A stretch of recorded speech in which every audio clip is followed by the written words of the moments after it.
Struktur kayu. Struktur kayu.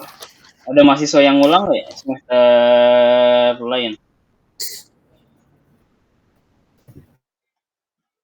Oke, nggak tahu lah. Oke, di sini struktur kayu.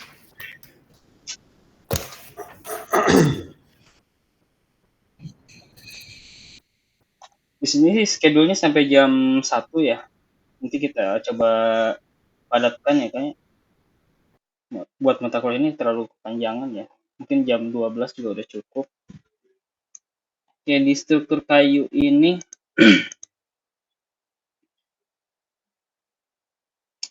sebetulnya sih ya eh, di struktur kayu ini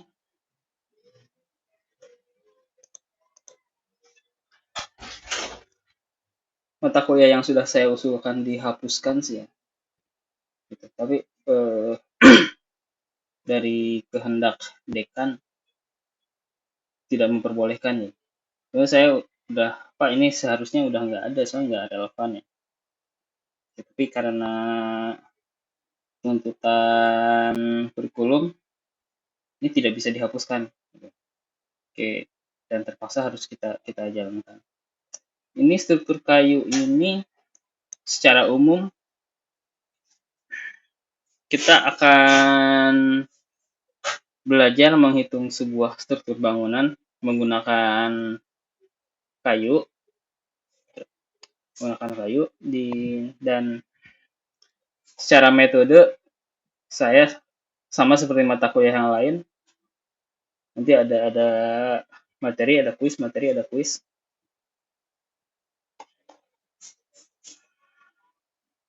seperti itu ya. Nah, ini cukup materi yang cukup agak-agak feodal saya. Udah enggak. Soalnya kalau rumah juga kan sekarang udah pakai baja ringan. Tapi kalau bangunan gedung bertingkat juga udah baja UFH BIM. Udah nggak ada yang pakai kayu.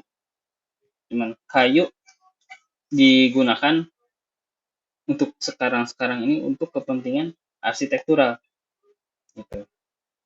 Tapi bukan berarti teknisi yang nggak usah tahu tentang kayu, harus tahu juga. Nah, makanya ada mata kuliah yang namanya struktur kayu. Di kayu ini hitungannya nggak sebanyak beton, ada sedikit tapi ya lumayan juga, lumayan ada perhitungan, tapi nggak sebanyak beton dan baja, dan nggak sebanyak mekanika teknik analisa struktur. Lebih banyak tentang materi yang sifatnya penjelasan. Oke, nih ini kayu. Jadi kayu itu berasal dari pohon-pohon, tapi nggak semua pohon kita bisa gunakan sebagai material bangunan ya. Hanya terbatas, ada kamper, ada bangkirai, ada jati, lalu ada albasiah, lalu ada apa ya, mahoni dan lain sebagainya. Ini penampang asli dari kayu itu bulat, tapi ada juga yang bahkan kalau lihat-lihat di video banyak yang kayunya bisa jadi kotak gitu. Jadi semenjak dia tumbuh sampai si kayu itu tinggi, dia si area tempat berkembangnya badan kayu itu dibatasi menggunakan kotak. Jadi bentuknya persegi, kotak gitu. Suka ada itu di YouTube, tapi bakalan lama prosesnya. Kayu ada bagian-bagian yang harus kita pahami. Pertama adalah bagian kayu. Ada apa aja sih? Ini kayu kita lihat bulat nih, ada beda warnanya sedikit. Gitu ya. Ini bagian apa aja sih namanya? Lalu sifat-sifat kayu apa aja? Lalu sifat mekanikal kayu seperti apa? Lalu proses pengolahan kayu, macam-macam kecacatan pada kayu, dan macam-macam hasil olahan kayu. Nah, kenapa cacat?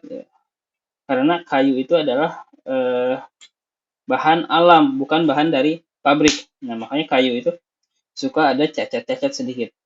Tapi cacat-cacat kayu itu menjadi kelebihan kayu karena itu jadi bahan seni ya pada badan kayu itu sendiri. Tuh. Pertama kita lihat bagian-bagian kayu ya. Sini ada beberapa bagian, mulai dari yang paling luar. Yang paling luar ada yang namanya kulit luar ya. Apapun jenisnya, entah itu mahoni, entah itu jati, rasa mala, apa, secara umum penampangnya seperti ini. Ada terdiri dari kulit luar, ada kulit dalam. Kulit luar itu adalah kulit kayu yang langsung berhubungan dengan atmosfer luar kayu. Lalu ada kulit dalam yang membatasi antara bagian dalam kayu dan kulit kayu. Lalu ada kambium. Ini saya besarkan. Ada kambium. Kambium ada di sini. Ini dagingnya. Ada kayu gubal. Kurang jelas. Si gambarnya kurang jelas. Ada kayu teras. Ada hati kayu atau jantung kayu. Ada rengat kayu atau lingkaran tahun. Ada Nah, ini pertumbuhan 1 tahun, lalu ada jari-jari kayu. Nah, di kayu itu bisa kita lihat, apabila kita tebang kayu secara garis besar, kita bisa ketahuan ini kayu usianya berapa tahun sih. Itu soalnya di sini biasanya kayu itu ada yang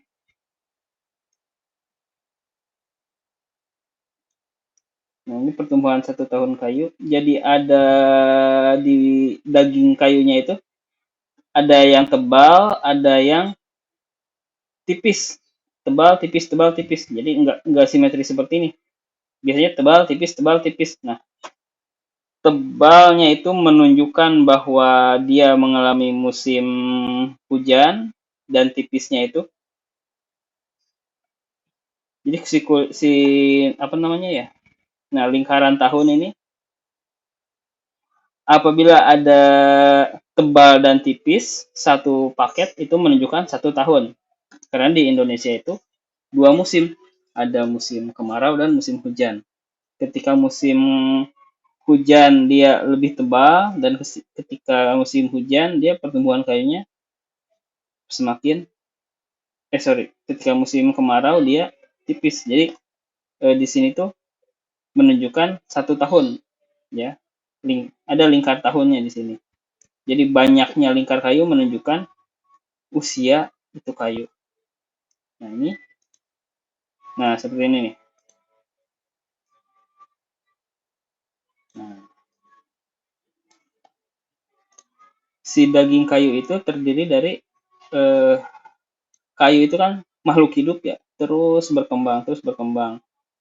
Setiap 1 tahun dia mengeluarkan dia berkembang terus. Dia ini dari center point-nya itu dia membesar gitu setiap tahun. Nah, dari setiap satu lingkaran besar dan satu lingkaran kecil dia menunjukkan usia 1 tahun.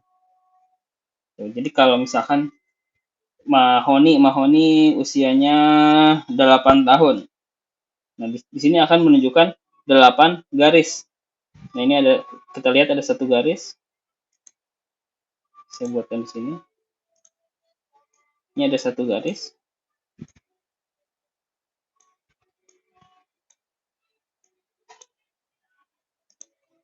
Novel.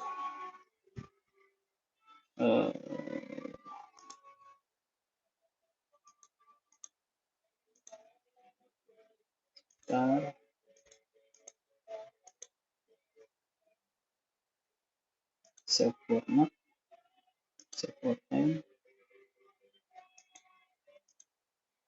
Nggak berubah. Nah, Nah, di sini garis, misalkan garis ini nih. Nah, dia menunjukkan, nggak kelihatan. Nah, jadi kayu itu secara garis besar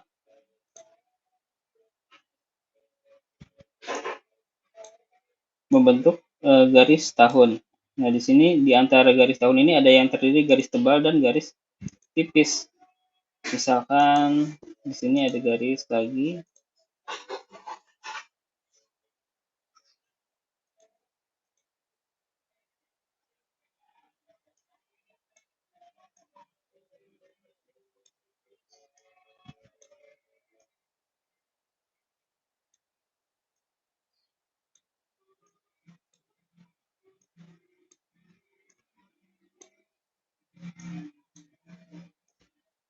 Nah, jadi misalkan ada satu garis, yang satu tipis, yang satu tebal, dia menunjukkan 1 tahun.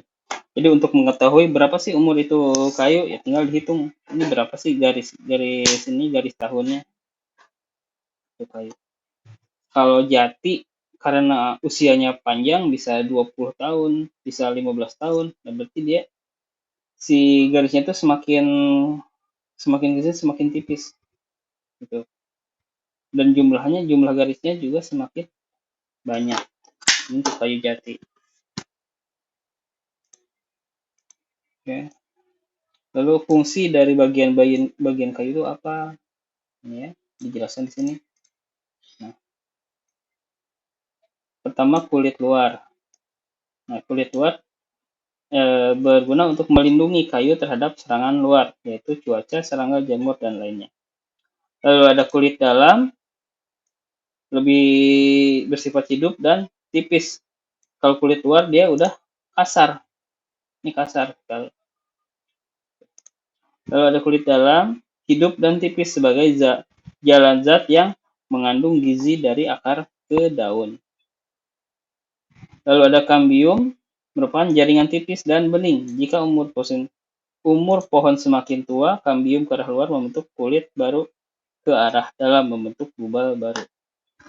Lalu kayu gubal merupakan bagian kayu muda terdiri dari sel-sel yang masih hidup. Nah, berarti ini sudah di kayu gubal itu berarti dagingnya ya, daging si kayu itu. Lalu ada kayu teras, ya. Kayu teras lebih awet karena sel-selnya sudah tua sehingga dinding sel tebal dan kuat sehingga sel-sel berekspresi. Lalu ada hati yang terletak di pusat atau jantungnya. Lalu ada rengat, rengat itu tadi lingkar tahun. Lalu ada jari-jari berfungsi untuk menyampaikan zat bergizi dari kulit ke bagian-bagian dalam pohon. Oke, next. Nah, sifat kayu. Biasanya kayu semakin berat itu semakin kuat, ya. Nah, jadi berat density kayu, misalkan antara kayu kelas 3 dan kayu kelas 1, dia sangat berbeda. So, kita nggak bisa samakan antara kayu kelas 3, contoh jati Belanda, dengan kayu kamper. Itu nggak bisa disamakan. Pasti kamper itu lebih berat.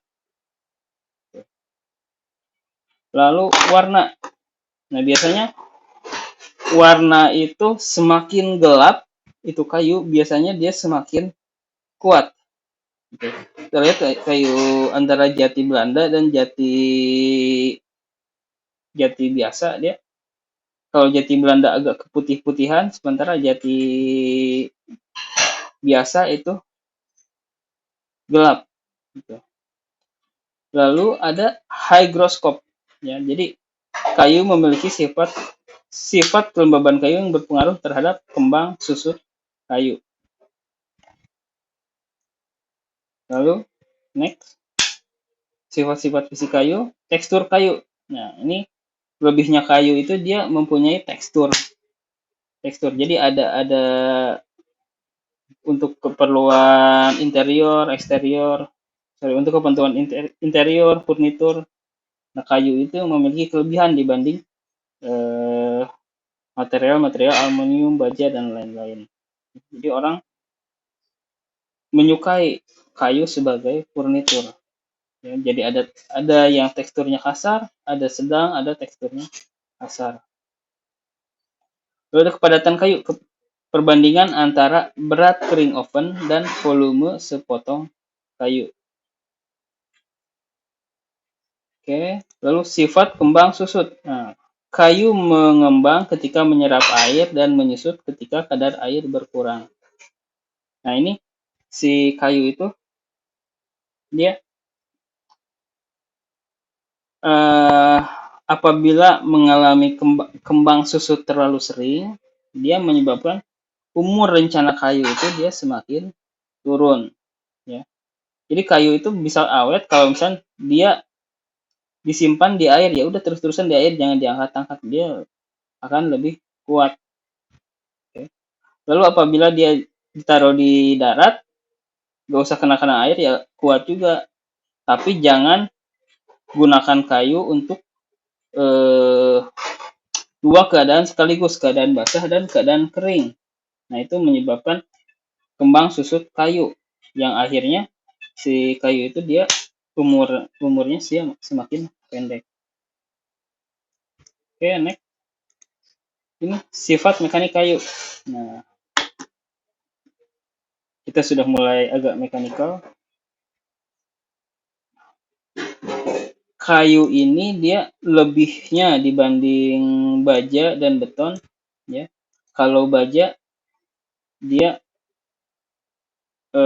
kuat menahan tarik, tapi dia tidak kuat menahan tekan, itu baja. Lalu beton kuat menahan tekan, tapi tidak kuat menahan tarik. Nah, lain halnya dengan kayu, dia mau di kuat tariknya tinggi, kuat gesernya tinggi, dan kuat tekannya juga tinggi. Itu kayu. Ya, lebihnya kayu di situ. Ya. Jadi dia mau tarik, tekan, ya, dia ada kelebihan di situ, tergantung dengan kelas-kelasnya. Ya. Jadi ada kuat tarik kayu, jadi kayu akan kuat menahan tarik apabila dia searah dengan serat kayu. Ya. Jangan serat kayunya cenderung horizontal. Nah, maka dia akan kuat menahan gaya tarik yang searah dengan serat kayu. Ya. Apabila berlawanan atau membentuk 90 derajat, dia kuat tapi agak-agak lemah sedikit. Lalu ada kuat tekan. Nah, kuat tekan juga sama. Dia akan baik ketika dia berlawanan dengan arah serat. Sebaliknya ya. Jadi kuat tekan itu harus berlawanan dengan arah serat kayu. Ini namanya serat kayu. Support mat.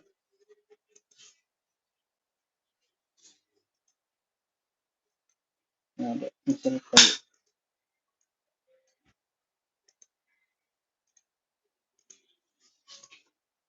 Oke. Jadi si kayu itu apabila akan diberi beban tarik, diusahakan bebannya searah serat, tapi apabila akan diberikan kuat tekan, maka harus berlawanan dengan serat kayu. Lalu ada kuat geser, keteguhan geser adalah kemampuan kayu untuk menahan gaya-gaya membuat kayu tersebut bergeser dari bagian lain di dekatnya. Oke, kita geser.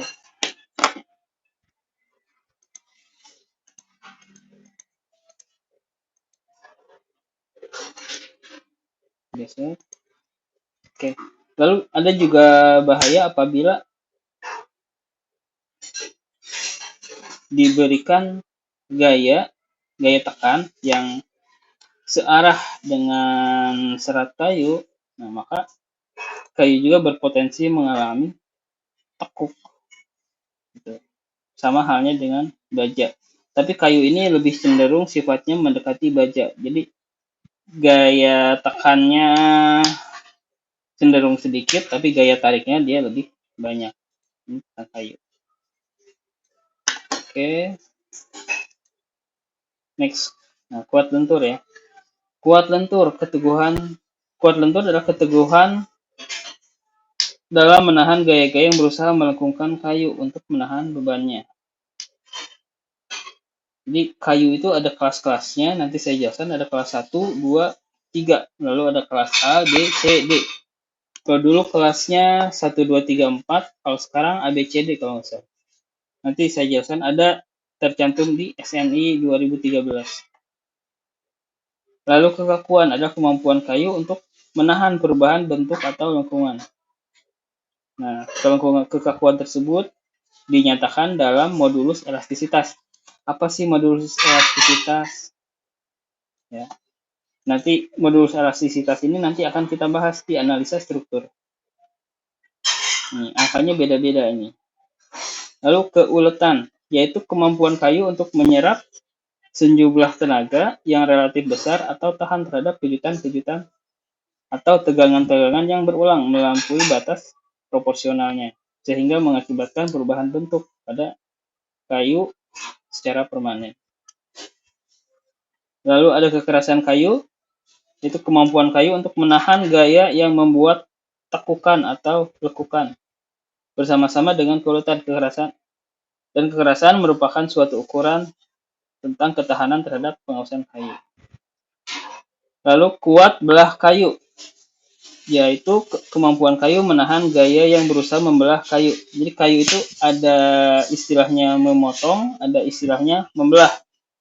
Kalau memotong itu tegak lurus dengan serat kayu, sedangkan belah itu dia searah dengan serat kayu. Ya. Jadi ada membelah, ada memotong.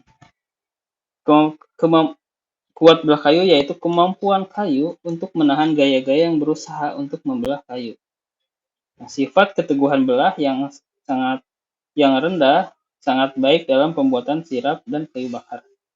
Sebaliknya, keteguhan belah yang tinggi sangat baik untuk pembuatan ukiran, dan pada umumnya kayu mudah dipelah sepanjang jari-jari atau arah radial dari arah tangensial. Jadi kayu lebih mudah dibelah apabila dia diberikan beban searah dengan serat kayu.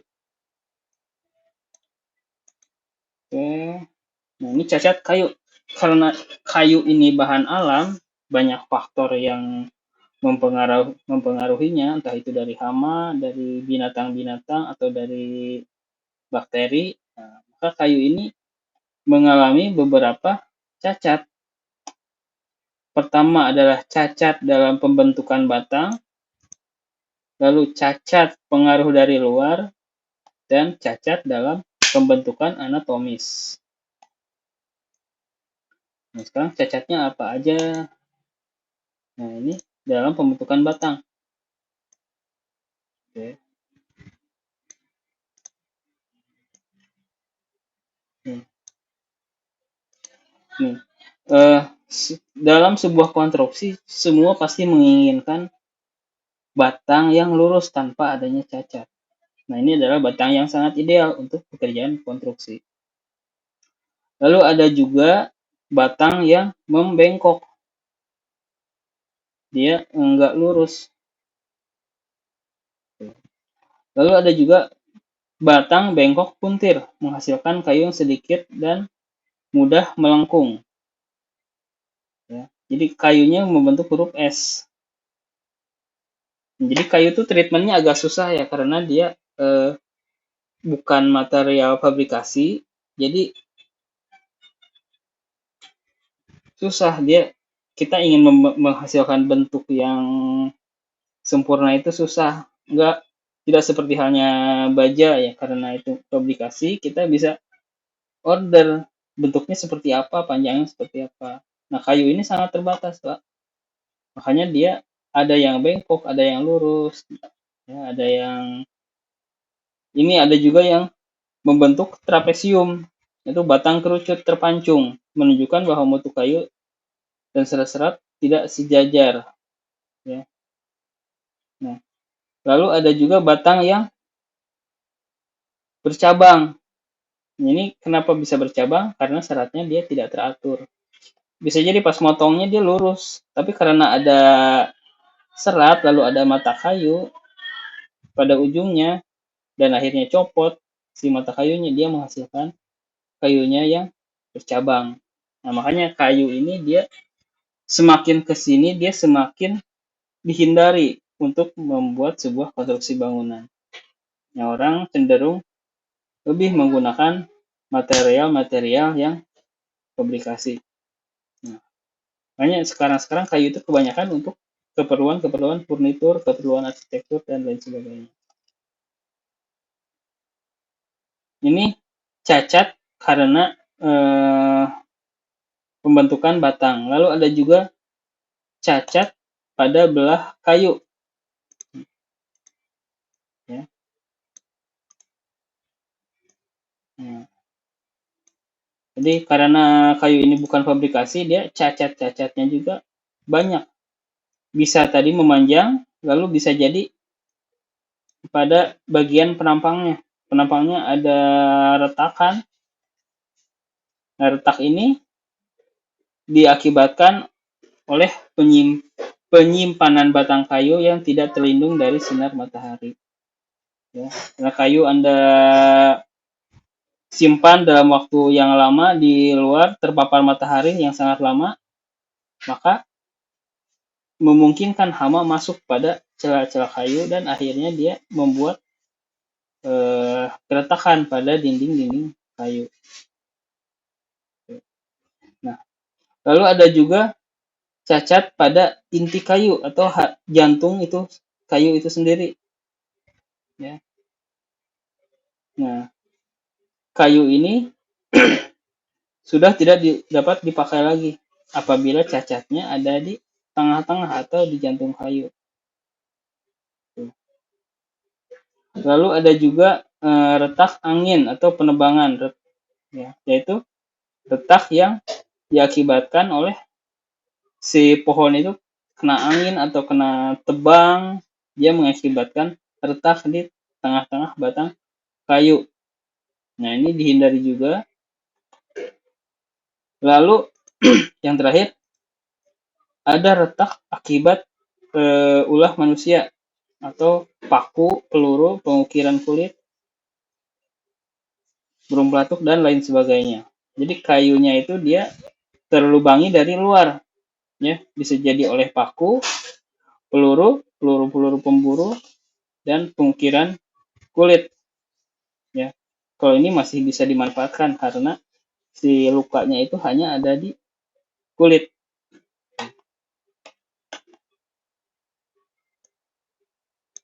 Next.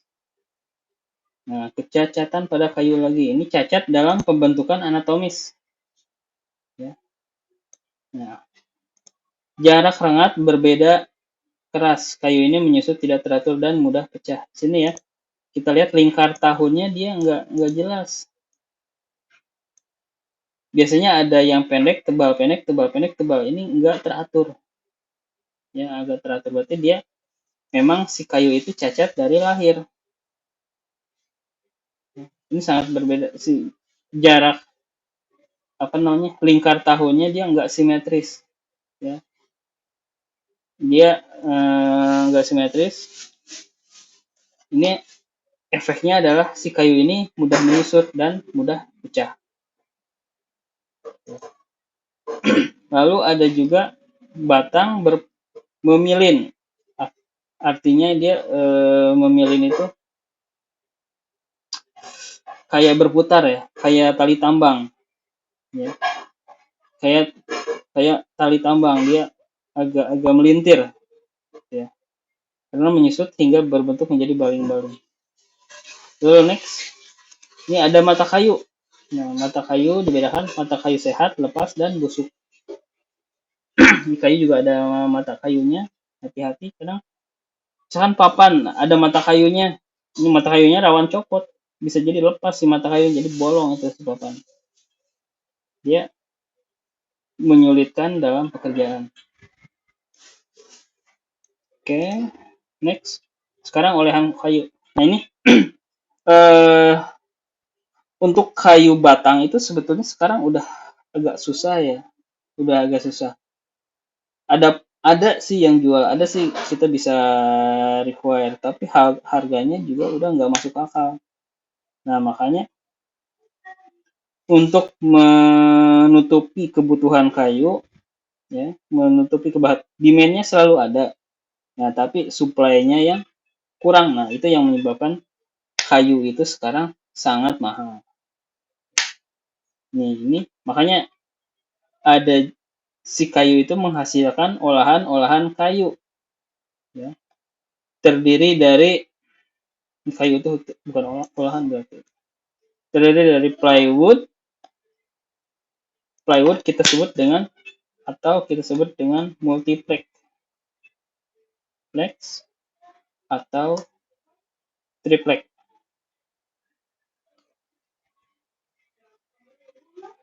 Ya.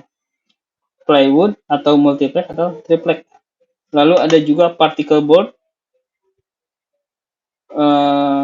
Particle board ini dari bubuk gergaji kalau nggak salah. Dari bubuk gergaji.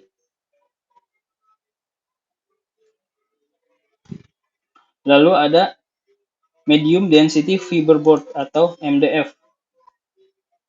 Kalau ini asalnya dari bubur kayu. Bubur kayu. Ya. Ini lalu yang terakhir ada blockboard atau ya blockboard. Jadi ada olahan kayu itu ada 4 jenis. Yang pertama ada plywood, ada particle board, ada MDF, ada blockboard. Kalau Anda mau usaha furnitur atau usaha-usaha interior, ini harus bisa dipahami dengan betul nih. Soalnya untuk kayu utuh sekarang udah jarang orang pakai, kebanyakan menggunakan baja. Tetapi untuk aktivitas interior, furnitur, nah hampir semuanya menggunakan kayu-kayu olahan. Entah itu plywood, particle board atau MDF. Ya. Nah, bentuknya seperti apa? Kita mulai dari kayu utuh nggak usah kita bahas. Plywood. Nah, plywood atau kita sebut dengan multiplex. Ini adalah kayu lapis. Jadi si kayu itu karena ukurannya sudah tidak simetris, maka si kayu itu diolahlah di pabrik menghasilkan lembaran-lembaran tipis. Ya, lembaran-lembaran tipis sekitar 0,3 mm.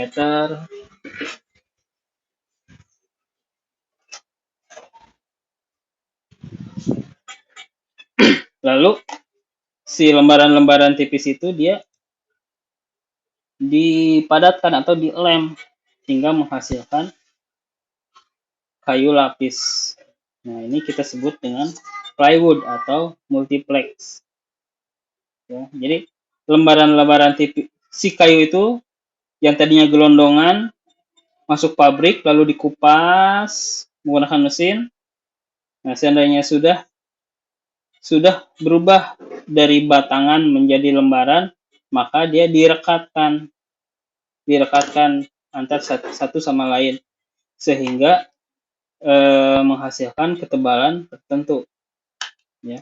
Ini tebalnya terdiri dari 3 mm sampai dengan 20 mm. Nah, ini kalau 3 mm kita sebut dengan namanya triplex. Kenapa triplex? Karena terdiri dari 3 lembar. Nah, kalau semakin tebal sampai ketebalan 20 mm, dia istilahnya sudah berubah itu menjadi multiplex. Nah, ini yang disebut dengan plywood. Sampai di sini ada yang ditanyakan? Silahkan. Kayu olahan. Ditanyakan. Izin bertanya Pak. Silakan, silakan Pak. Ya, izin Pak. Ya. Ya, silakan Pak. Terkait tadi materi yang pertama disampaikan terkait melihat usia kayu Pak ya. Iya. Itu kan melihat usia kayu itu posisinya memang harus ditebang dulu, ataukah kita bisa melihat dari pohon yang sebelum ditebang itu kan ada lingkaran pohon itu Pak ya. Ataukah ada metode-metode lain untuk cara mengetahui usia kayu itu tersebut itu Pak? Oke, paling gampang ya, paling akurat ya. Misalkan di perkebunan nih, perhutani. Ya, setiap kayu suka ditempel, Pak. Tanggal tanamnya berapa? Udah jelas tuh ketahuan nih, usianya berapa tahun. Paling otentik seperti itu. Soalnya bisa juga kita membelah kayu itu sendiri ya, kita potong. Cuman kan tergantung ini ya, kita bisa kan ada lingkar tahunnya ya. Ya semakin dalam kan Betul. semakin dalam kan semakin susah hitung-hitungnya.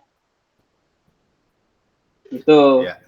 Semakin dalam Karena kan semakin susah. keterkaitan, betul.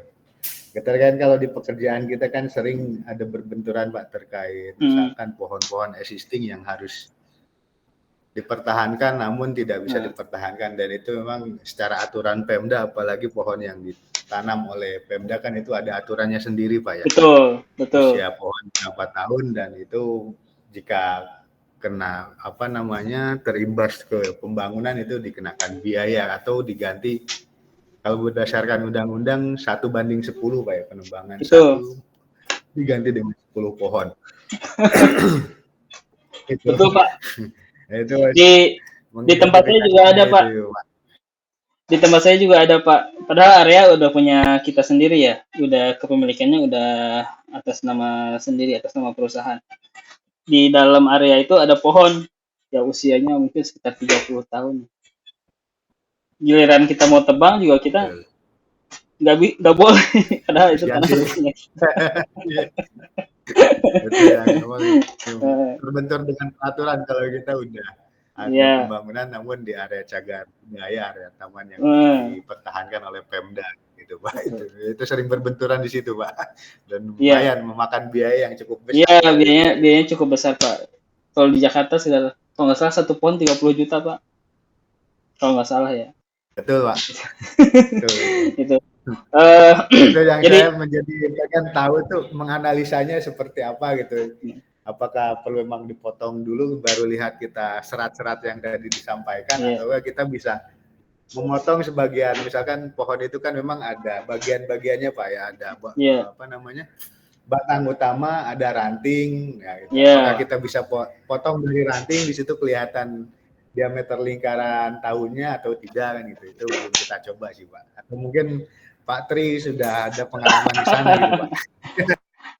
Nggak ada Pak. Jadi untuk mengetahui umur sebuah kayu itu harus dari batang utamanya Pak. Harus kita harus dibelah dari batang utamanya. Gitu. Nggak bisa kita cuma rantingnya aja. Nggak bisa kelihatan. Nggak bisa kelihatan. Tapi saya kalau di lapangan sih modusnya sedikit-sedikit ya dibakar ya, tapi lama. Bisa berapa bulan. Ngomong aja Pak, ini mah ada yang orang bakar sampah di bawah baru bisa ditebang daripada membahayakan orang Pak. Kayak gitu Pak. Iya betul. Jadi agak susah. Sebetulnya agak susah juga untuk mengetahui usia pohon, apalagi secara visual dari luar ya. Itu harus dari dalam. Kecuali kalau di perhutani kan dia ada datanya ya. Misalkan area seksi sekian. Dia pertama ditanam tahun sekian. Rencana panennya tahun sekian. Oh berarti rata-rata usia pohonnya berapa tahun. Itu untuk lebih data lebih akuratnya. Oke, berarti memang akuratnya harus dari batang pohon utama Pak ya, untuk melihat dari batang utama Pak. Serat lingkaran tahun Pak ya. Iya. Siap. Oke, terima kasih Pak Tri. Oke. Yang lain silakan. Ada pertanyaan? Ada pertanyaan? Oke, tidak ada ya. Nah, ini plywood. Nah, plywood itu adalah kayu olahan yang terdiri dari lembaran-lembaran tipis pohon. Jadi si pohon itu, si batang-batang kayu itu masuk pabrik, lalu dikupas dari dari luar sampai dalam, sehingga hasilnya menghasilkan lembaran-lembaran tipis sekitar berapa milimeter gitu ya, sekitar 2 milimeter atau 3 milimeter. Nah, lalu dari lembaran-lembaran tipis itu direkatkan sehingga menghasilkan lembaran triplek, yang kita sebut biasanya triplek. Ya. Ini tebalnya bervariasi, kalau nggak salah sih dari 3 milimeter sampai dengan 20 milimeter. Lalu next ada lagi yang namanya particle board. Nah, particle board. Nah, ini particle board ini sangat populer untuk pekerjaan-pekerjaan furnitur. Jadi kalau misalkan Anda belanja meja atau beli lemari di IKEA, di Informa, gitu ya, S Hardware, material yang digunakan adalah kebanyakan particle board. Particle board. Kenapa particle board? Nah, particle board yang paling murah. Ya. Ini terdiri dari serbuk-serbuk kayu, ya, lalu dicampur, lalu direkatkan. Jadi direkatkan dengan lem, lalu akhirnya dipres. Ya. Nah, ini particle board. Ini adalah kayu olahan yang paling murah. Makanya banyak perusahaan-perusahaan furnitur yang menggunakan particle board. Yang penting finishingnya bagus, dilapisi apa namanya, HPL atau stiker apa gitu. Kan udah nggak kelihatan dia particle boardnya. Ya. Nah, ini Anda coba deh bongkar perlengkapan lemari di rumah Anda. Kalau Anda belinya dari IKEA, Informa, gitu ya, S Hardware, pasti particle board. Nah, particle board ini mirip dengan MDF, cuman MDF itu dia serbuknya lebih kecil, lalu dia dijadikan bubur, ya, campuran bubur kayu dan bahan kimia, lalu dipres sehingga menghasilkan medium density fiber board, ya, yaitu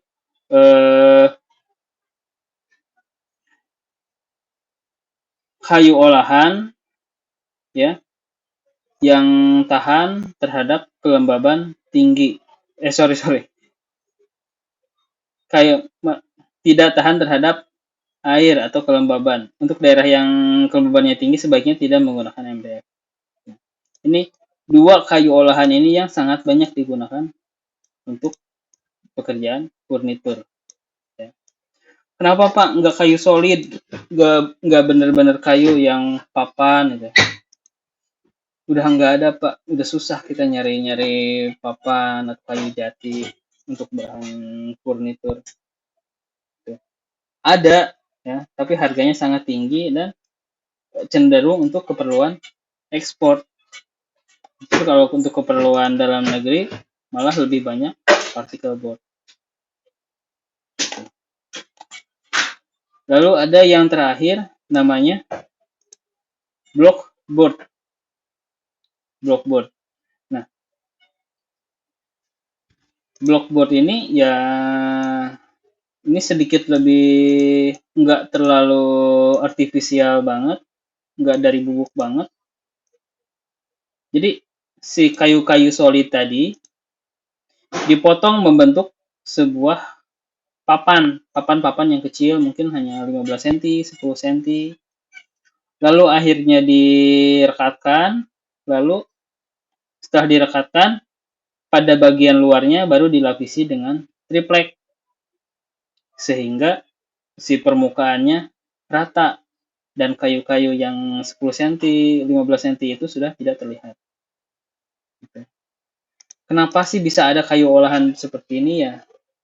Ya karena kayu-kayu benar, kayu-kayu yang asli dari pohon itu sudah semakin kesini semakin susah. Nah, makanya adalah yang namanya kayu-kayu olahan, macam multiplex, macam MDF, particle board, dan terakhir adalah block board. Ya. Nah, di sini kayu-kayu berukuran 4 sampai 5 cm. Nah, kenapa cuma 4 sampai 5 cm? Soalnya kayunya usianya masih muda. Paling kayu yang usianya masih 4 tahun, 5 tahun gitu. Sehingga susah untuk mencapai ukuran yang besar. Hanya si kayu-kayu itu dipotong menjadi papan dengan lebar 4 sampai 5 cm.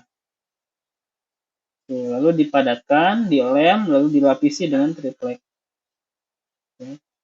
Balok-balok kayu berukuran 4 sampai 5 cm dipadatkan menggunakan mesin. Setelah itu diberi pelapis sehingga hasilnya adalah sebuah lembaran seperti papan kayu. Ya. Jadi papan kayu. Nah, blockboard ini ketebalannya ada yang 15 mm, ada yang 18 mm. Ini nggak ada yang di bawah 12 cm udah nggak ada. Terus tuh yang 7 3 cm juga udah nggak ada. Tapi kalau Anda menginginkan kayu olahan yang di bawah 15 cm, pilihannya ada di multiplex.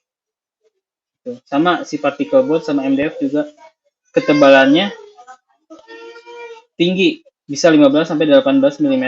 Kalau misalkan membutuhkan papan yang ketebalannya cuma 7 cm atau 3 cm, pilihannya hanya ada di tadi plywood. Sini ya, plywood. Tapi plywood ini kalau di sini juga ada plywood yang sampai dengan 20 mm kalau nggak salah. Tapi harganya semakin tinggi. Semakin tebal, semakin mahal. Tapi kalau particle board, karena ini kayu olahan, dia harganya rendah. Tapi ketebalannya tidak bisa tipis-tipis. Harus 15 sampai 20 mm.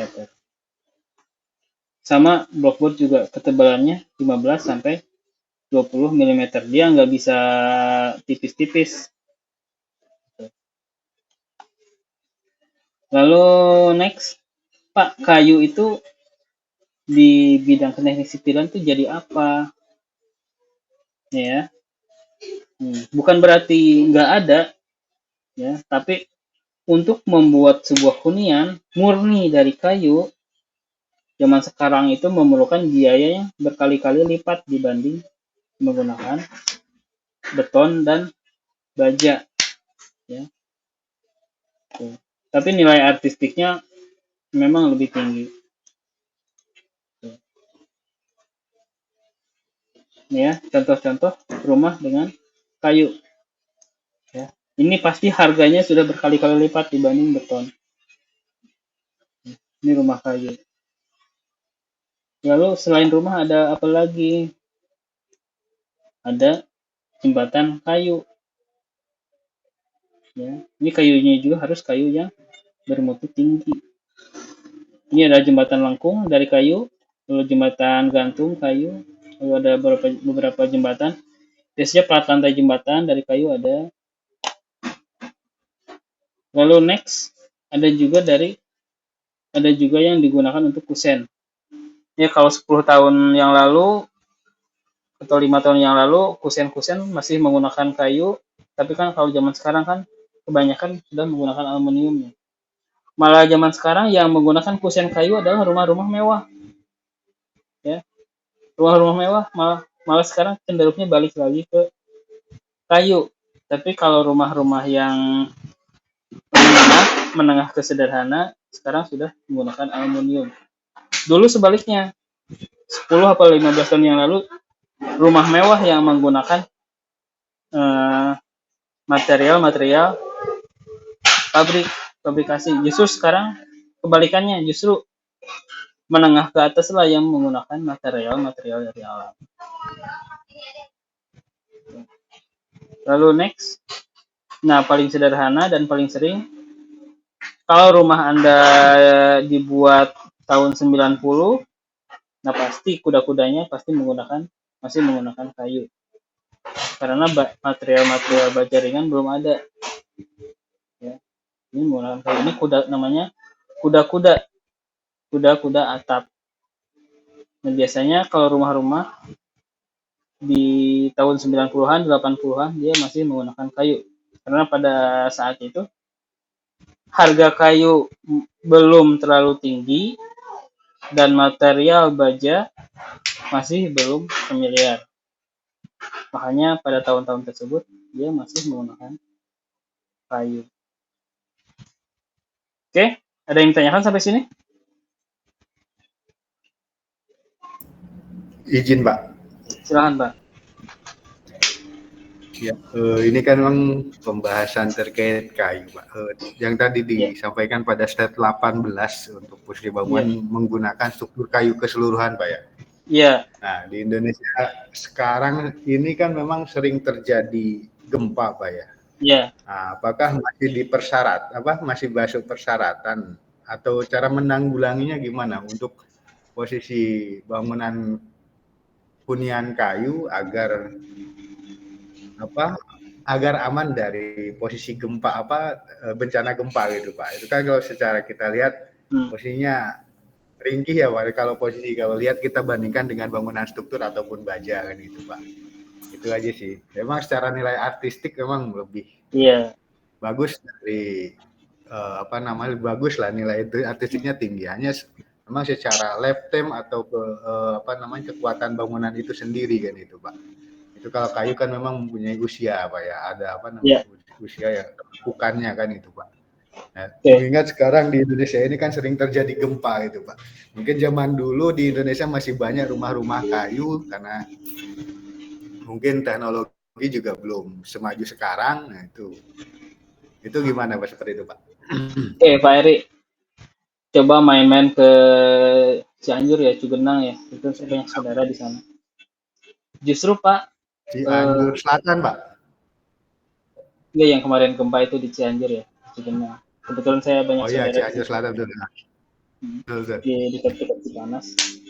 Justru Pak, justru yang cenderung kalau dihitung secara statistik ya, berapa sih jumlah bangunan yang rusak, berapa jumlah yang bangunan yang itu?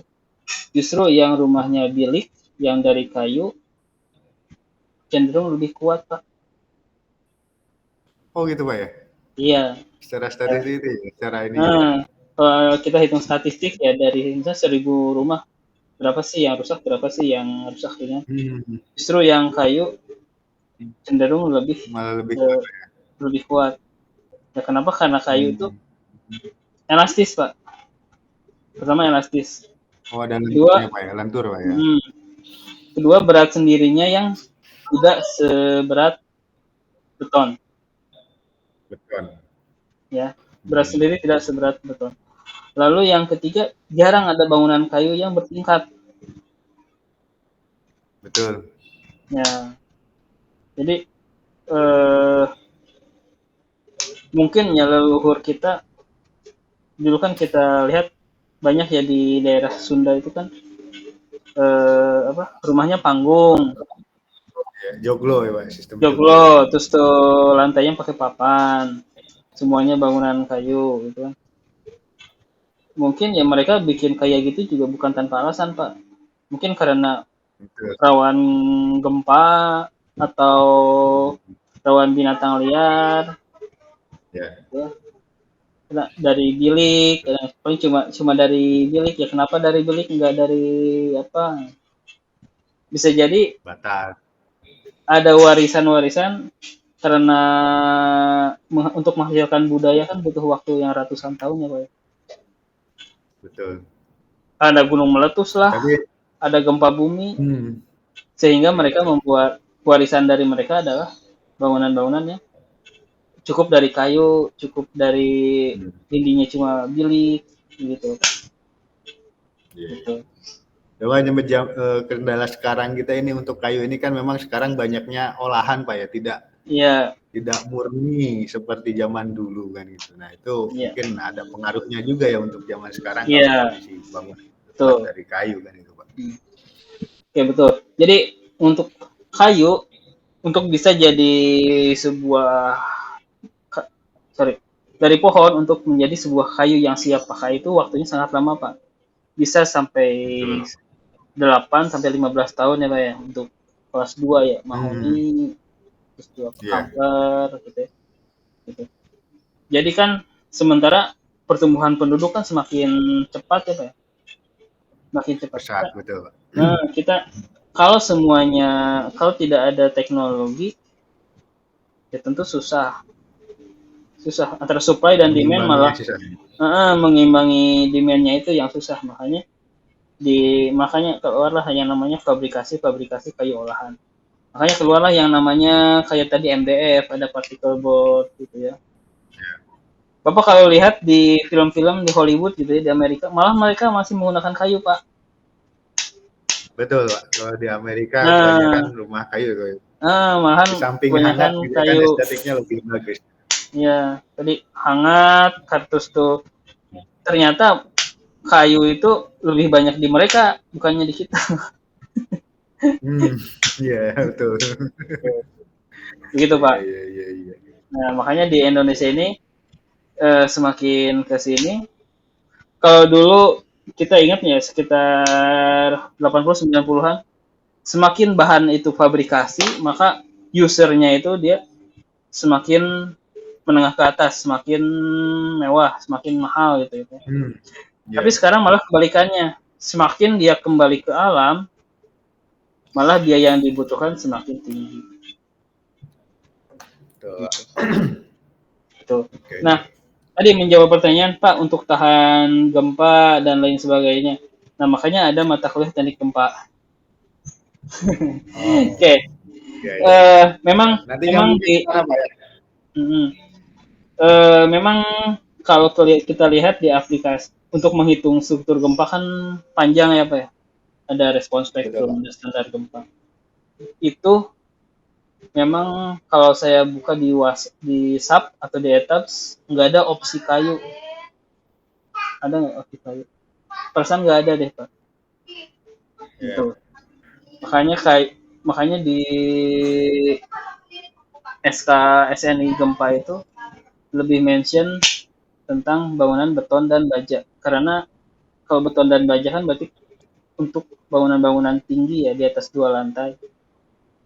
betul. Gitu. Tapi untuk tahan gempa yang kayu lebih baik kalau Anda punya tanah terus ada kayu jangan ditingkat deh, cukup Hmm, 1 lantai aja. satu lantai. Dengan fondasi tapak, Pak ya, batuan Ya, setapak gitu ya. iya, gitu Pak. Iya, iya. Siap, siap. Oke, Pak. Terima kasih, Pak Tri. Oke, oke. Nah, next. Oh, udah habis ya. Jadi si kayu di sini memang lebih populer untuk keperluan-keperluan arsitektur ya, Bapak-bapak semua. Ya, keperluan arsitektur. Jadi sudah sangat jarang sekali yang menggunakan material material kayu untuk kepentingan kepentingan struktural. Tapi bukan berarti tidak ada peraturannya. Perhitungannya ada untuk menghitung sambungan, untuk menghitung berapa sih paku yang dibutuhkan, berapa sih baut yang dibutuhkan. Ada SNI-nya. Nanti akan saya jelaskan. Nah, ini di pertemuan ini masih pengantar. Mulai di minggu depan saya udah akan membawakan peraturan-peraturan tentang bangunan-bangunan kayu gitu. Nanti tugasnya ada tugas parsial. Lebih idealnya sih tugas besar ya. Tugas besar setiap mahasiswa membuat sebuah tugas perencanaan dari awal sampai akhir. Tapi kayaknya sulit kalau di Nusa Putra ini. Makanya nanti paling hanya ada tugas parsial, TS, dan UAS. Itu aja. Oke, ada pertanyaan lagi? Izin Bapak, untuk Silahkan. terkait tugas dan materi nanti diuploadnya apakah tetap di Google ataukah di Edlink, Pak ya?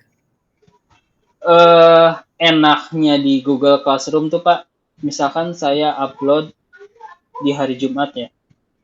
Lalu sambil ngajarkan saya suka ada gambarnya saya rubah-rubah gitu ya. gambarnya, oh Oh saya iya betul tambahin Pak. ini, tambahan itu. Nah, itu bisa tersinkron, Pak. Soalnya nyambungnya ke Google Drive. Nah, kalau si Siap, siap. Adlink, dia uploadnya itu upload file, bukan upload link. Jadi ketika saya upload di hari Jumat, di hari Minggu ada tambahan gambar apalah, di revisi itu Iya, ribet Pak, ketumpuk gitu Pak. nggak bisa otomatis kalau di Adlink itu. Betul. Makanya saya harus upload Iya ulang ketumpuk lagi. teman.